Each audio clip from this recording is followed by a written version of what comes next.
De nouveaux reports et annulations après les multiples stop and go, offre insuffisamment attractive en l'absence de tête d'affiche internationale, propositions numériques trop foisonnantes, autant de raisons qui peuvent expliquer ce retard à l'allumage, est-ce passager ou durable, et surtout comment recréer le lien. Donc je vais demander à Françoise Benamou, éminente économiste spécialisée dans la culture, de nous faire un petit cadrage de cette situation. Merci Martine. Vous savez, le cadrage reste encore très subjectif parce qu'on a encore la tête dans le guidon. Ce qu'on peut dire, c'est qu'effectivement, il semble que certaines salles sont pleines, archi pleines, d'autres ont plus de mal. C'est quelque chose qui a toujours existé. Et je ne crois pas que ceux qui fréquentent la culture aient rompu avec, loin s'en faut. D'ailleurs, tous les gens de culture qui sont là le savent, ils ont fait énormément d'efforts pour garder le lien pendant toutes ces périodes de confinement. Et je crois que ce lien est resté. Mais ce qui se passe, c'est sans doute que les pratiques effectives ont évolué. C'est-à-dire, par exemple, le just on time. Allez, je prends mon billet à la dernière minute, ça c'est peut-être plus fort que d'habitude. Il y a les publics empêchés au sens de, par exemple, certains touristes ne sont pas revenus. Donc c'est valable pour beaucoup de salles de spectacle, pour les musées. Et puis il y a des évolutions peut-être profondes qui commencent à se faire jour et qu'il faudra regarder de près. Est-ce que certaines personnes ont quitté la ville, qui étaient des gens qui avaient l'habitude d'aller au spectacle? C'est possible. Mais en tous les cas, il faudra... Là, on n'a pas encore la vision d'ensemble de ce qui se passe en termes de fréquentation. On a des éléments, certains sont inquiétants, d'autres moins. Et puis, vous évoquiez le numérique. Je ne crois pas... Bon, c'est une évidence de dire de toute façon, ce n'est pas un substitut au fait d'aller au spectacle. Donc je ne crois pas que ce soit ça qui puisse faire que certaines salles soient moins pleines. Au contraire, le numérique, c'est ce qui a permis d'une certaine manière de continuer d'avoir un lien entre les salles et puis leur public. Donc je crois qu'il ne faut pas être pessimiste, il faut regarder dans le moyen terme ce qui va se passer, et surtout quand il y aura moins d'inquiétude sur la crise sanitaire. Alors, on a 2 directeurs de théâtre. Comment est-ce que vous percevez l'un et l'autre la situation actuelle et voilà, quels sont vos pronostics? Comment relancer cette fréquentation, Jean-Marc? Alors, moi, Jean-Marc Dumontet, je présente, excusez-moi. Jean-Marc est donc directeur de plusieurs salles de théâtre, président des Molières, producteur lui-même. Voilà.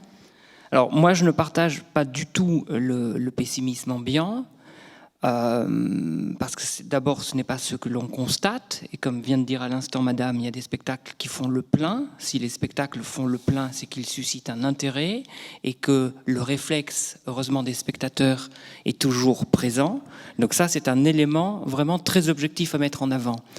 On est beaucoup trop près de la fin de la pandémie pour pouvoir analyser les conséquences de la pandémie, et on va, à mon sens, beaucoup trop vite en besogne, comme on est allé tout le temps en besogne sur des conséquences définitives qu'on voulait lancer. Rappelez-vous, à l'issue du premier confinement, pendant le premier confinement, les premiers jours, tout le monde essayait d'esquisser ce monde d'après.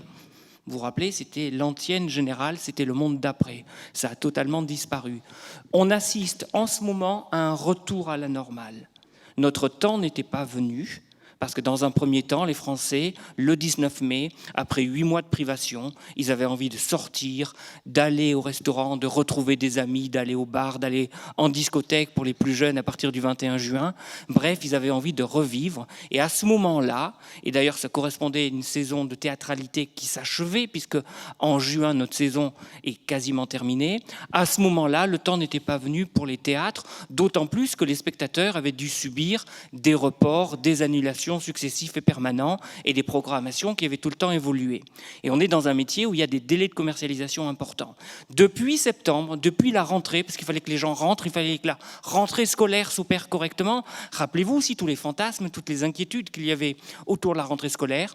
La rentrée scolaire s'est opérée et nous, enfin, on peut faire, enfin Jean-Michel Ribes pourra vous en parler, on peut faire notre métier, on peut accueillir du public et on voit qu'il y a des spectacles qui se lancent, qui certes ne disposaient pas des délais de commercialisation nécessaires pour faire le plein immédiatement, mais qui, grâce à leur qualité, grâce aux bouche à oreille qu'ils suscitent, eh bien, vont faire le plein. Et je suis sûr qu'on va avoir de très bonnes nouvelles fin octobre avec les vacances scolaires qui sont toujours un moment assez déclencheur et décisif, les vacances de Toussaint.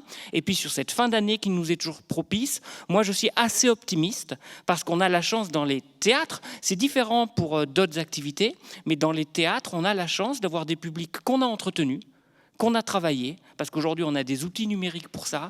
Et moi, par exemple, après sur le numérique. Moi, j'ai une base mail de 600 000 de mes spectateurs qui sont venus auprès de qui je peux communiquer régulièrement. Donc ce lien, enfin, d'autres le font aussi. Donc je suis assez optimiste. Si j'ai le nez penché sur mes chiffres à l'instant T, évidemment, je veux dire, je ne m'y retrouve pas par rapport à il y a 2 ans. Si en revanche, je vois la dynamique des ventes qui se met en place, si je vois la satisfaction des publics quand ils quittent nos salles, je n'ai qu'un seul motif d'optimisme. Alors, vous, Jean-Michel, vous me disiez au téléphone que l'offre était peut-être en cause aussi. Que l'offre était peut-être en cause, c'est-à-dire qu'il n'y avait pas forcément une offre suffisamment qualitative. Et d'où... J'ai dit qu'on n'avait pas une offre qualitative, nous. Non, je n'ai pas dit ça. Pas chez vous, bien non, sûr, moi, pas chez vous. Moi. Je ne veux pas du tout me démarquer de l'ensemble de mes camarades et confrères, mais nous, évidemment, on a commencé le 3 septembre et ça a repris tout de suite, et fort. Ça a repris tout de suite parce que je crois que notre ADN, je crois qu'en ce moment, ce qu'il faut, c'est rajouter de l'émerveillement à l'émerveillement. C'est-à-dire que ça ne suffit plus de proposer des choses de bon goût, culturelles, comme ça, politiquement correctes. Je crois qu'il faut casser les codes et qu'il faut avancer. Qu'il faut avancer dans la surprise, dans l'émerveillement, dans une attaque systématique de l'esprit de sérieux. Je crois que les gens... moi, ce que j'aime, c'est qu'ils ne nous disent pas bravo, ils ne nous disent pas merci en sortant du théâtre, ils nous disent ça fait du bien. Et je crois que le théâtre, c'est fait pour ça. C'est pour faire du bien aux gens. Comment leur faire du bien? C'est toujours en leur surprenant. Et voilà. La ligne éditoriale de Rond-Point, c'est pas ce qu'aiment les gens, c'est ce qu'ils ne savent pas encore qu'ils aiment. Et quand ils le découvrent, il y a une satisfaction et un petit plus. Moi, je suis très contre le devoir de culture, je suis pour le plaisir de culture. J'essaye de faire une programmation qui surprend, qui dérange, qui, évidemment, tout ça dans le cadre d'une audace joyeuse, mais je ne... Comme ça, le marécage de la bien-pensance, les talibans du bon goût, tout ça est évacué. Et on va, comme ça, on creuse, comme le disait Aragon, on creuse des galeries vers le ciel, avec des choses volontairement qui sortent de l'autoroute, mais qui, à mon avis, sont... Voilà, je suis allé voir le spectacle de Marc Thaler l'autre jour à Nanterre. C'est un spectacle totalement dadaïste qu'on pourrait croire réservé à une petite quantité d'intellectuels. Pas du tout. C'était plein, les gens riaient, adoraient ça. Je crois qu'on est passé dans un autre temps de programmation. Et je crois qu'un grand nombre de publics attend ça. Je ne dis pas qu'il faut arrêter les très beaux spectacles de la Comédie Française, les choses classiques qu'on fait chez Jean-Marc Dumontet, tout ça, c'est pas ça. Mais je crois que... Vous savez, je vous fais un petit... non, mais très ce bien, qui... Moi, le but et ma mission... Allez-y, je voudrais pouvoir vous poser plusieurs questions. Non, mais la mission, pour moi, c'est... Il y a des musées d'art moderne, il n'y a pas de théâtre d'art moderne. Et les musées d'art moderne sont pleins. Et le théâtre, c'est fait pour aller plus loin. Et je voulais, on ne peint plus comme Léonard de Vinci, il ne faut plus jouer comme Molière. D'accord, très bien. Alors, Michel, là, on a deux chefs d'entreprise, 2 patrons de théâtre optimistes, on l'a compris. Moi, j'en connais d'autres qui le sont quand même beaucoup moins. Ici, vous-même, vous me disiez que vous n'aviez pas complètement fait le plein non plus. Comment recréer du lien et comment peut-être aussi élargir les publics, renouveler les publics, pas seulement renouer, mais renouveler. C'est peut-être l'occasion. Non, mais moi, je me reconnais assez dans ce qui s'est dit. En même temps, hein, ce que Jean-Marc Dumontet raconte, c'est la réalité. On est à 4 semaines de la réouverture. On n'a pas, pour des raisons évidentes, parce que pendant 18 mois, les spectateurs ont reçu tous les jours des annonces d'annulation. C'est évident que le manque de prévisibilité, de prévision qu'on pouvait avoir, ça pèse. En même temps, il y a un vrai mouvement de retour dans les salles, donc je pense que ça prendra le temps que ça prendra. Mais on est, comme le disait tout à fait Jean-Marc Dumontet, on n'est pas sur les chiffres qu'on a connus avant, mais on est sur des salles de gens qui ont envie, qui reviennent, qui n'ont pas du tout fait l'impasse sur ce que les artistes proposent. Après, il y a d'autres sujets dans le sujet qui préexistaient à cette à ce moment un peu particulier, ce temps un peu suspendu qu'on a eu pendant 18 mois, notamment vis-à-vis des jeunes générations. Il y a des sujets d'évolution des usages qui sont là. J'ai un ami qui me disait ce midi, moi quand j'ai plus de nouvelles de mes enfants depuis un bout de temps, je coupe les codes Netflix et dans l'après-midi, il me rappelle. Donc, je veux dire, il y a quand même des choses, ça veut dire un certain nombre de choses, et je crois que c'est ça qu'il faut aussi, c'est ça qui est intéressant dans la période qui est la nôtre, c'est comment on arrive à faire en sorte de nouer un peu tous ces publics différents entre eux et de ramener de nouvelles catégories de publics dans les salles pour pouvoir découvrir, redécouvrir, aimer ce qui se crée aujourd'hui, redécouvrir ou découvrir les grandes œuvres du patrimoine. C'est ça qui nous incombe. Alors Michel Field, vous avez été très présent avec France Télévisions pendant toute la pandémie, avec notamment Culture Box. Ça serait intéressant peut-être que vous nous fassiez un bilan de l'audience. Est-ce que vous avez des éléments sur le profil aussi des gens qui se sont connectés? Et puis, en cette période de rentrée, que faut-il faire? Est-ce qu'il faut continuer à maintenir une programmation culturelle aussi présente quotidiennement, au risque peut-être de faire concurrence, ou faut-il au contraire appuyer sur l'accélérateur en se disant c'est une vitrine promotionnelle pour le spectacle vivant live? Voilà, quelle est votre position? Il y a eu 2 temps dans la crise qu'on vient de vivre. Il y a eu le temps du confinement où d'un seul coup tout s'est arrêté. Et là, le réflexe qui a été le nôtre, mais je sais aussi, et on l'a fait souvent avec Radio France en collaboration, ça a été de maintenir vivant le spectacle qui ne l'était plus et qui ne pouvait plus opérer. Donc ça a été de faire des captations et presque de profiter de cette crise pour faire des choses qu'on a plus de mal à faire d'habitude. Les théâtres étaient vides, il n'y avait pas de public, mais les comédiens étaient demandeurs pour jouer, et ça nous a permis d'aller explorer même des formes nouvelles de captation. J'ai fait avec la Comédie Française, avec Arnaud Desplechin, Christophe Honoré, j'ai fait avec Jacques Weber et la bande du Théâtre de l'Atelier, des films de théâtre qui ressemblent un peu aux fantasmes qu'on avait des dramatiques à la Bluval, dont on parle toujours, le Grand Don Juan avec Brasseur et Piccoli. Là, on a fait avec Angeline American, avec Guermantes, avec un atelier Cyrano que Weber nous proposait avec François Morel, des captations où les caméras pouvaient être sur scène, quasiment faire le gros plan de l'artiste, toute chose qu'on ne peut pas faire en captation normale. Donc, comme d'habitude, les crises sont aussi des vecteurs de créativité et de renouvellement.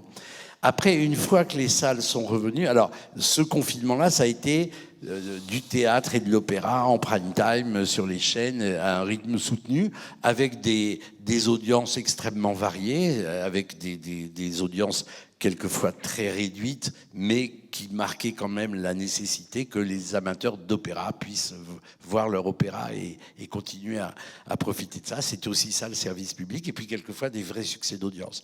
Après, la chaîne Culture Box, ça a été une chaîne aussi pour donner une sorte de maison commune aux artistes, et puis de s'ouvrir aussi, de s'ouvrir à ce que France Télé n'a pas toujours fait sur ses chaînes, c'est-à-dire à des modes d'expression un peu nouvelles, plus contemporaines, aussi bien le stand-up, le hip-hop, le street art, etc.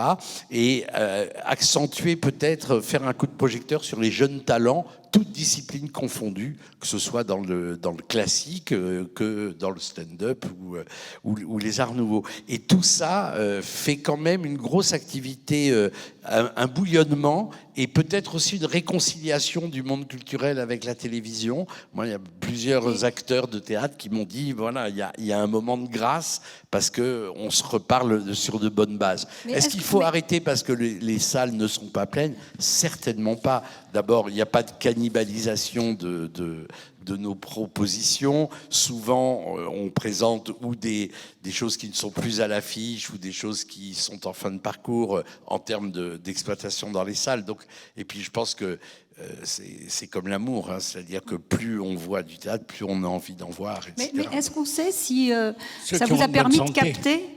Jean-Michel, tu permets? Est-ce qu'on sait on parle d'amour, alors je réagis évidemment. Si ça a permis de capter un public un peu différent justement de celui qui va en salle? Alors ça, c'était une autre... Il y a la question quantitative du public qui remplit les salles ou qui remplit nos soirées, et puis il y a quel public qui remplit. Et évidemment, le défi auquel on est tous, mais alors j'allais dire le service public de l'audiovisuel encore peut-être davantage encore que nos amis directeurs de salle, c'est le vieillissement inéluctable du public et le fait qu'on touche toujours le même public. Et toucher un autre public, ça passe pas seulement par lui offrir des éclats de sa propre culture. Quand je mets du hip-hop à la télévision ou du stand-up, je sais bien que par un coup de baguette magique, je ne vais pas rajeunir l'audience. Par contre, je vais acclimater des plus anciens à connaître et à appréhender des formes de culture qu'ils ont tendance à mépriser.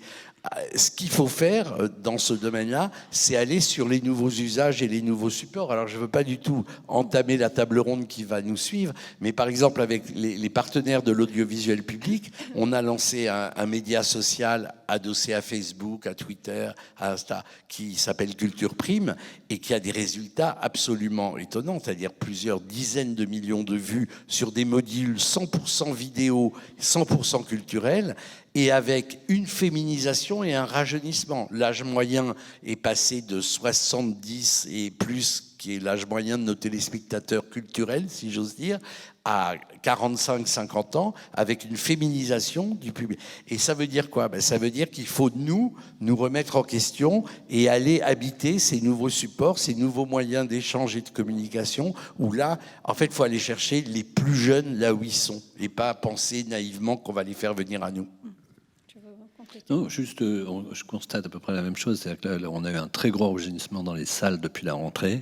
L'âge moyen des gens qui achètent des billets, c'est 38 ans. Donc il y a vraiment il y a quelque chose qui est en train de se passer aussi de ce point de vue-là qui est extrêmement intéressant. Alors, Jean-Marc, vous avez, pendant la pandémie, justement, switché le festival Parole citoyenne sur le numérique. On voit qu'effectivement... des structures très présentes sur le numérique pendant le confinement, comme la Comédie Française, ont vraiment très bien redémarré. Est-ce que vous avez le sentiment que ça a créé un lien qui a facilité le retour dans vos salles? Est-ce que ça a élargi votre public? Est-ce que vous avez un feedback là-dessus? Alors, on a tous essayé de ne pas perdre le lien. Ça, c'est extrêmement important. Et juste pour rebondir sur Michel Field, vous parliez de résultats, au fond. Vous lui demandiez quelles étaient les audiences. C'est déjà un tout petit peu marginal. Je vous explique pourquoi. Quand ils ont décidé ça, notre secteur était en plein marasme. Et c'était extrêmement important, symboliquement, d'avoir des relais. Des relais parce qu'il fallait montrer que la culture existait. Quand j'ai demandé, ce qui paraissait abracadabrant, qu'on fasse des Molières en juin 2020, alors quand on l'a décidé, on était dans la pandémie. C'était quelque chose d'absurde. Et France Télé a décidé de le faire et de nous accompagner. Alors ensuite, c'était assez abracadabrantesque, comme comme moment, parce qu'on était au Châtelet, qui était complètement vide, pour remettre des prix à des gens qui étaient dans une salle vide. Donc, si vous voulez, pour les pièces qui ne jouaient pas, l'objet télévisuel était certainement assez bizarroïde et ne correspondait pas à mes attentes. En revanche, c'était un soutien magistral parce qu'on parlait de la culture, on permettait à la culture d'exister encore, au-delà de toutes les actions qu'on pouvait mener les uns et les autres. Et il se pose la question, effectivement, des renouvellements des publics. Et grâce à la télévision, à ce moment-là, mais aussi grâce beaucoup, évidemment, à Internet et aux réseaux sociaux, mais grâce à la télévision, on a continué à maintenir un lien. Notre travail, à nous tous, et Jean-Michel Ribes en est le témoin et l'acteur, c'est de toujours élargir nos publics. Chez Jean-Michel Ribes, il y a du stand-up. Dans cette maison vénérable qu'on pourrait penser éloignée de ces formes-là, puisque c'est a priori pas le cahier des charges, il y a du stand-up. Un certain nombre de mes artistes qui ont fait d'autres salles sont allés chez lui. Et on a tous le devoir d'élargir le plus possible. Et comme disait Michel Laurier tout à l'heure, cette pandémie nous a posé des problèmes du moment, mais nous a permis de répondre aussi à des problématiques qui sont des lames de fond depuis longtemps. On a la lame de fond du rajeunissement de nos publics. On a la lame de fond de la diversification de nos publics. C'est pas possible qu'on s'adresse à 10% de la population qui soit des CSP+. Et tous, on a envie d'élargir. Et cette crise nous a permis d'abord d'avoir du temps, parce que paradoxalement, on avait du temps. Deuxièmement, de réfléchir à de nouveaux modes. Et donc, effectivement, vous parliez du festival Parole citoyenne, qu'on a décidé de tenir. Là aussi, c'est un peu comme la décision des Molières. On a un festival avec des créations. On se dit, on le fait ou pas. Et moi, je n'avais pas envie d'abdiquer, parce que je trouvais que c'était un acte militant en tant que producteur de théâtre, même si l'opération serait compliquée à tous les niveaux. Je trouvais que c'était un acte militant pour afficher notre vitalité, pour montrer à tout le monde que le spectacle vivant, il était toujours vivant, même si à ce moment-là, il était cadenassé, mais que nous, on savait trouver les chemins de traverse pour exister. Donc on a fait ce festival avec 8 spectacles. Il y a 2 créations de spectacles, un spectacle sur la commune, parce que je voulais absolument faire un spectacle sur la commune, puisque c'était les 150 ans, et je voulais le faire sans mars ou avril. Bon, les circonstances n'étaient pas favorables pour nous, puisque tout était fermé, mais on l'a fait avec Andrea Bescon et Lambert Wilson, et on a créé aussi un spectacle sur Simone Veil. La première a été pendant le festival Parole citoyenne sur Facebook en live stream, et Facebook nous a vraiment accompagnés. Et au lieu au fond de regarder, Jean-Marc, je vais laisser un peu parler tout le monde. Je laisse parler les autres. Alors. Vous vouliez intervenir, Jean-Michel? Oui, c'est par rapport au renouvellement du public. C'est pas seulement un renouvellement des jeunes, c'est pas seulement un renouvellement d'apporter à l'audience des gens d'une classe d'âge plus jeune, c'est aussi d'aller voir des gens qui ne viennent jamais. Je parle de ce qu'on appelle des territoires. Moi, j'ai fait venir Kerry James dans mon théâtre. Eh bien, c'était archi plein. Je le connaissais peu. Quand je suis arrivé au Zénith et que j'ai vu 7000 personnes l'applaudir, je me dis, je suis pas tout à fait, il me manque quelque chose dans ma vision des choses. Donc il est venu, il voulait venir au rond-point, il est venu. Il y avait tous les soirs 70, la salle était archi pleine, il y avait 70 personnes, des gens qui n'avaient jamais été au théâtre. Et ça, et qui étaient formidablement intéressés.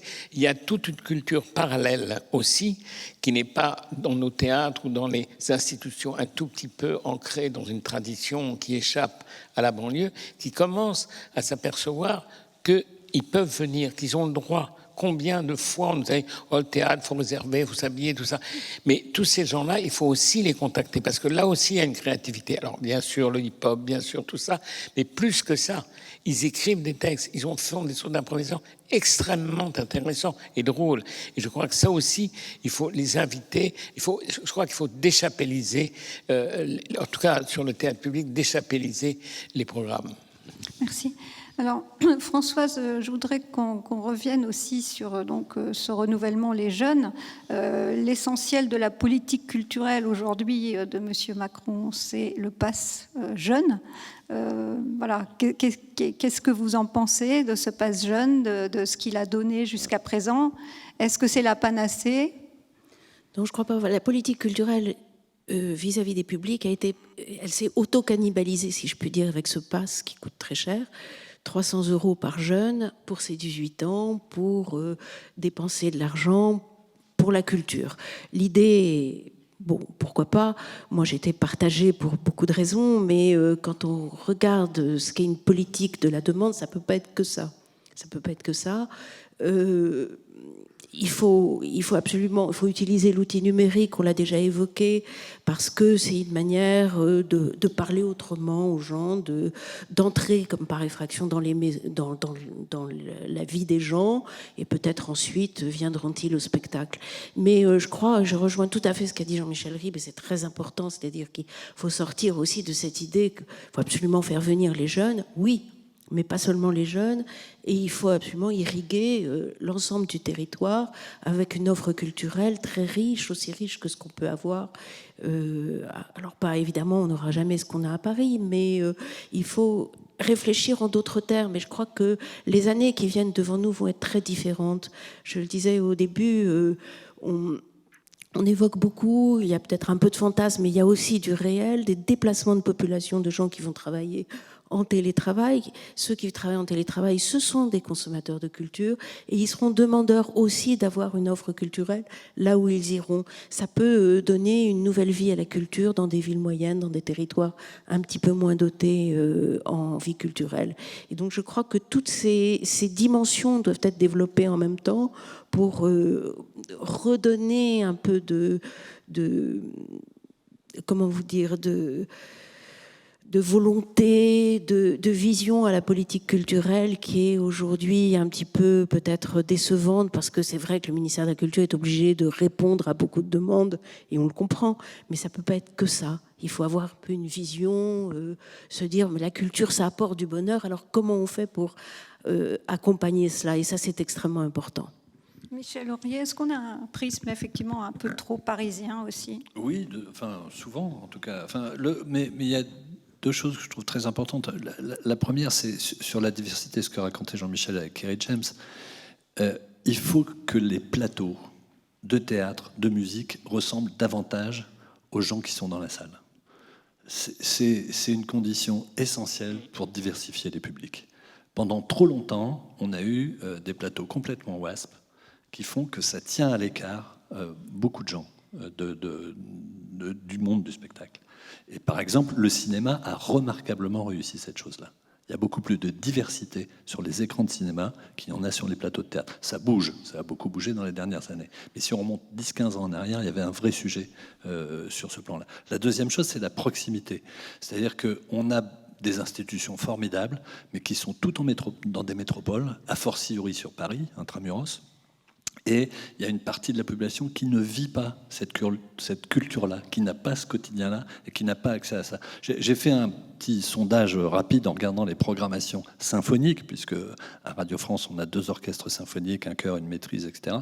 Et je me suis aperçu que des œuvres qui sont des œuvres essentielles de la première moitié du XXe siècle, la Mère de Debussy, le Boléro de Ravel, le Sacre du Printemps, etc., n'étaient absolument plus jouées en région. Pour des raisons qui sont simples, c'est qu'en dehors des métropoles et des 5 grands orchestres, personne n'a les effectifs pour le faire. Et donc, on a la nécessité aussi de faire entendre, de bouger davantage et de faire en sorte, c'est vrai pour la musique, mais c'est vrai aussi pour le théâtre et pour différentes choses, encore que le théâtre a vraiment cette habitude de décentralisation, il faut qu'on soit davantage présent là où les gens vivent, sur le territoire, pour que le spectacle vivant corresponde à une réalité donnée. Alors, récemment... Je vous passe la parole tout de suite. Récemment, Roselyne Bachelot a clôturé un colloque au ministère de la Culture, à l'Opéra Comique, pardon, sur le mécénat. Et elle disait que justement, il faut absolument développer le mécénat de proximité, parce que les PME sont très sensibles à l'attractivité de leur territoire, qui passe beaucoup par l'attractivité culturelle, et que jusqu'à présent, ça n'a pas été suffisamment déployé pour justement enrichir encore dans les petites ou moyennes villes. Et là, je rejoins ce que vous disiez en plus sur le phénomène des migrations, qui peut faire que ça se diffuse aussi grâce à cela. Je ne sais pas si ça vous inspire. Oui, là, j'enlève ma casquette de France Télé, je mets celle d'auteur et d'écrivain. J'ai parrainé il y a 15 jours un nouveau festival du livre à l'Île-sur-Sorgue qui m'a beaucoup intéressé dans sa démarche parce que c'était pas seulement les séances de dédicaces et le réseau de libraires et tout, même si c'est des acteurs culturels importants, c'était l'idée d'aller à la conquête des nouveaux lecteurs avec le soutien des entreprises locales. Et donc les écrivains qui étaient là allaient discuter sur leur lieu de travail avec les employés de la Caisse d'épargne, de quelques autres entreprises. Et j'ai trouvé cette démarche extrêmement pertinente parce que c'est en effet ce qui nous permettra un peu de nous décloisonner nous-mêmes. Les artistes, ils sont en avance sur nous. C'est-à-dire le mélange des genres. Moi, il y a 25 ans, quand j'avais fait le Cercle de Minuit, mettre à la fois je sais pas, un rappeur et un artiste classique ou un peintre, ça coinçait encore. Plus du tout maintenant. Ils sont en avance, ils nous demandent ça. On a failli faire, alors je vous parle d'un projet qui n'a pas eu lieu pour des questions d'intempéries, mais on va le garder pour le printemps. Sur la dalle de la cité des 4000 à la Courneuve était prévu un concert symphonique avec Gauthier Capuçon et Fienso, le rappeur. Et l'idée, c'était que les spectateurs, ce soit tous les darons et les daronnes qui étaient sur cette barre emblématique de l'architecture des cités et à qui on vient faire de la musique chez eux et pour eux.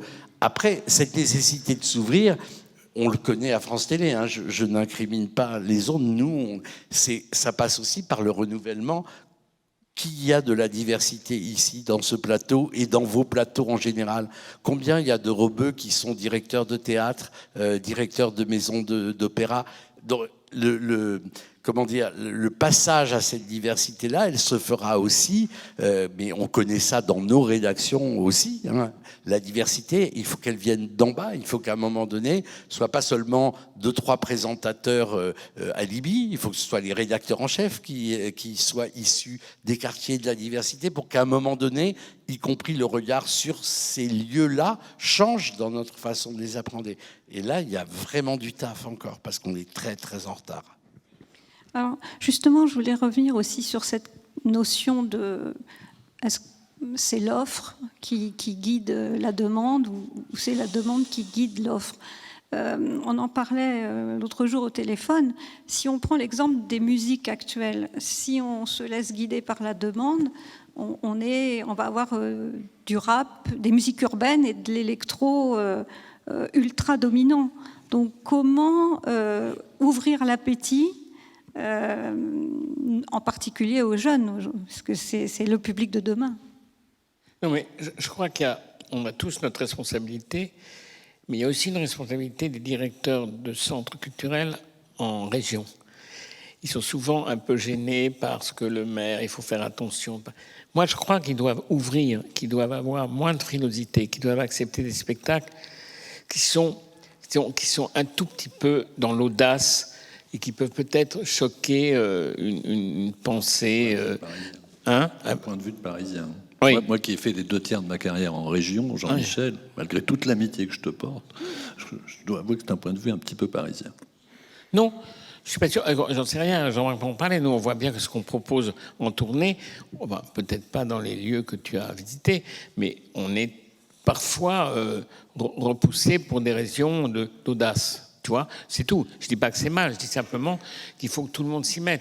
Je pense aussi qu'il y a une notion de programmation qui devrait englober toutes les programmations, qu'elles soient classiques, modernes, d'auteurs vivants ou d'auteurs morts, c'est qu'on sente un petit peu l'audace joyeuse, que les gens, ça fait du bien. Je crois que ça, c'est important. Après les pandémies, après les emmerdements économiques, après tout ce qu'on a vécu, et tout le monde, je crois que c'est important qu'on ait tous cette obligation d'apporter de la joie.